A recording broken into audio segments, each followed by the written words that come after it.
पाहताय जेबीर TV news. बातमीत सत्यता हीच आमची ओळख। शिंदखेडा शहराचा पाणी प्रश्न सुकवत तापी विहिरीचा वीज पुरवठा सुरू।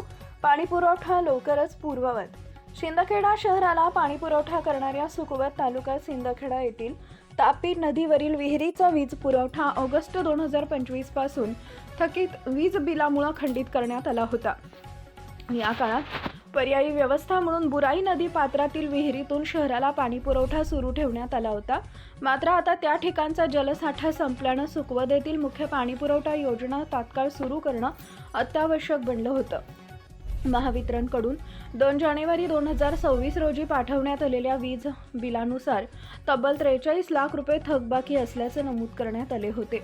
शहरातील पाण्याची तीव्र गरज लक्षात घेता नगराध्यक्षा कलावती माळी, गटनेते राकेश माळी तसेच नगरसेवकांच्या सूचनेनुसार 13 जानेवारी रोजी तातडीनं 1 लाख रुपये वीज बिलापोटी भरण्यात आले।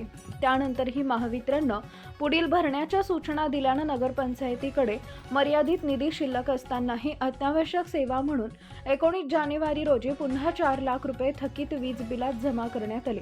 या संपूर्ण प्रक्रियेत अजित पवार तसेच पालकमंत्री जयकुमार रावल यांनी मोलाचं सहकार्य केले। उपमुख्यमंत्री अजित पवार यांनी ऊर्जा विभागाचे सचिव लोकेश चंद्रा यांना थेट आदेश देत वीज पुरवठा सुरळीत करण्याबाबत निर्देश दिले। तसेच माननीय जिल्हाधिकारी यांच्याकडेही विनंती अर्ज सादर करून वीज पुरवठा खंडित जो झाला होता तो तात्काळ सुरू करण्याबाबत पत्रव्यवहार करण्यात आला।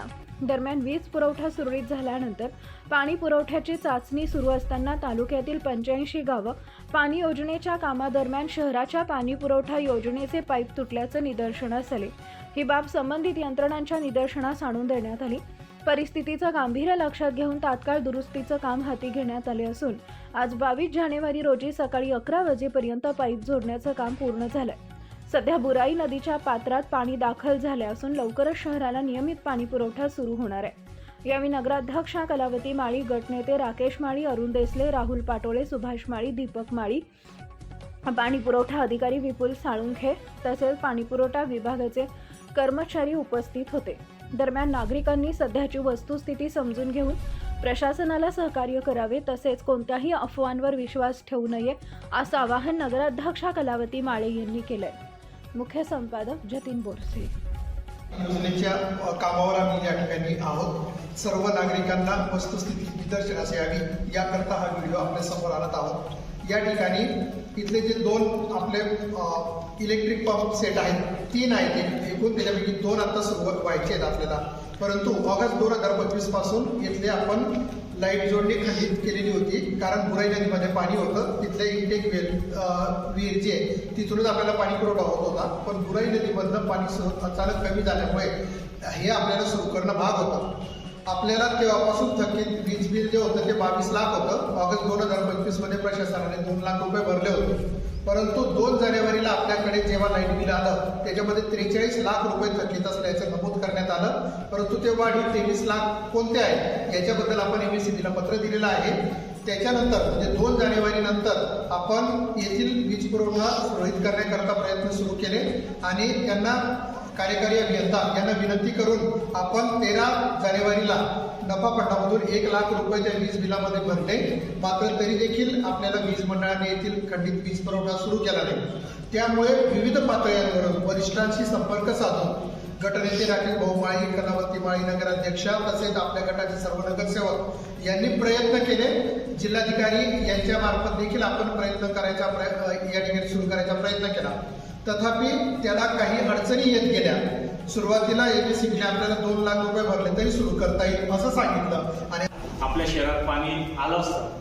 कालपासून वीज जोडणी आल्यानंतर भरपूर लोक सगळे घ्यायला आले, पण ते पडद्यामागे काय घडलं, काय कसं घडलं ते त्याची कदाचित त्यांना कल्पना नव्हती। सोशल मीडियावर फार ॲक्टिव्ह राहणारे कार्यकर्त्यांना एक गोष्ट मी काल विचारलं होतं की आपल्या बाजूला आपले जे शिंदखेडा शहराचे जे ॲक्च्युअल आहे त्याच्या बाजूला जे दुसऱ्या योजनेचं काम चालू आहे खेड्या गावाचं 24-85 गावाच्या पाणी पुरवठा त्याच्या ठेकेदाराच्या हलगर्जीपणामुळे आपल्या गावाची जी पाणी पुरवठा करणारी पाईपलाईन आहे ती त्यांच्या JCBने फुटून गेली होती। पाणी चालू झालं तर पाणी इकडं वाहत होतं म्हणून शहराला पाणी आलं नाही, ही संबंधित ठेकेदाराची चुकी होती. आता त्याचे काम रात्री 12पर्यंत चाललं, तरी आता सकाळी ते वेल्डिंग झालं. त्याच्यात याच्या पुढे आपल्या शहराच्या पाईपलाईनला किंवा आपल्या विजेच्या कनेक्शनला काही प्रॉब्लेम आला तर संबंधित ठेकेदार आणि त्याची यंत्रणा जबाबदार राहील. नगरपंचायत त्यांच्यावर फौजदारी स्वरूपाची गुन्हे दाखल केली. आपल्या परिसरातील महत्त्वाच्या बातम्या पाहण्यासाठी आजच आमच्या JBTV न्यूज चॅनलला यूट्यूबवर सबस्क्राईब करा आणि बेल आयकॉन प्रेस करा.